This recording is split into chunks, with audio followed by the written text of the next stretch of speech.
ரெண்டும் போடுற மெத்தடு.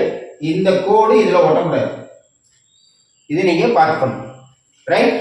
அடுத்த லெட்டர் நம்ம சம்யுக்த அக்ஷராணி, அதாவது கம்பைன் லெட்டர்ஸ்ல இன்னும் 2 லெட்டர் இருக்கு. என்ன அப்படின்னா த்ர. இதை வந்து நம்ம சிம்பாலிக் லெட்டர்னு சொல்லுவோம். என்ன லெட்டர்? சிம்பாலிக். ஏன் அப்படின்னா தாள பாதி இத்து பிளஸ் ர,